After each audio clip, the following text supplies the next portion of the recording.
நேர்களே, இது வழக்கமான நடைமுறை அப்படின்னு வெளிவிவகாரத்துறை அமைச்சர் சொல்றார். ஆனால் இந்த காட்சிகள் நம்ம எல்லாம் பதற வைக்குது.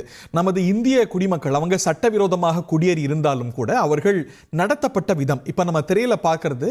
அங்க அமெரிக்காவுடைய US பார்டர் பெட்ரோலுடைய தலைவர் மைக்கேல் பேங்க்ஸ் உடைய ட்வீட், எக்ஸ்ட்ரா பதிவு. அதாவது அவர் என்ன சொல்லியிருக்கிறாரு, நாங்கெல்லாம் சட்டவிரோதமாக குடியேறிய இல்லீகல் ஏலியன்ஸ். இதுதான் வந்து அமெரிக்கா அரசு சட்டவிரோத குடியேறிகளுக்கு பயன்படுத்தக்கூடிய பதம். குறிப்பாக டொனால்ட் ட்ரம்ப் அரசு இந்தியாவுக்கு நாங்கள் அனுப்பிச்சிருக்கோம். இது பார்த்தீங்கன்னா ரொம்ப தூரத்துக்கு அமெரிக்க பாதுகாப்பு விமானம் மேற்கொண்டிருக்கக்கூடிய பிரயாணம். இதை நாங்கள் ரொம்ப வெற்றிகரமாக செஞ்சுருக்கோம்.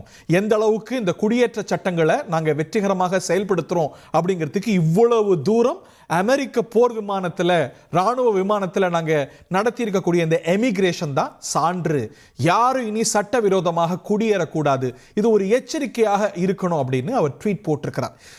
இது போன்ற மறு குடியேற்றங்கள் மீண்டும் நாடுகளுக்கு, அவங்க எந்த நாடுகள்லேருந்து வந்தாங்களோ அந்த நாடுகளுக்கு இந்த இமிகிரன்ஸை திருப்புவது அப்படிங்கிறது வழமையான நடைமுறையாக இருந்தாலும் இது காட்சிப்படுத்தப்படுவது, அதுவும் இல்லாமல் இராணுவ விமானத்தில் அனுப்பி வைப்பது என்பதெல்லாம் ட்ரம்ப் அரசு தன்னுடைய புதிய இமிகிரேஷன் பாலிசியாக கொண்டிருக்கிறது. கௌதமாலாவுக்காகட்டும் மற்ற நாடுகளாகட்டும் பக்கத்து அண்டை அமெரிக்க நாடுகளுக்கெல்லாம் இவங்க குடியேற்றங்களை செஞ்சுட்டு இருக்கிறாங்க, இந்த சட்டவிரோத குடியேறிகளை அவங்களுடைய சொந்த நாடுகளுக்கு.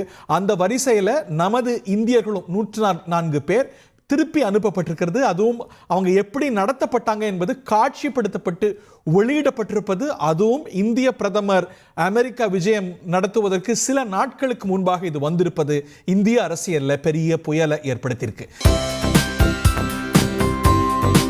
தந்தி டிவியை உங்கள் கேபிள் டிவி ஆபரேட்டரிடம் இலவசமாக கேட்டு பெறுங்கள்.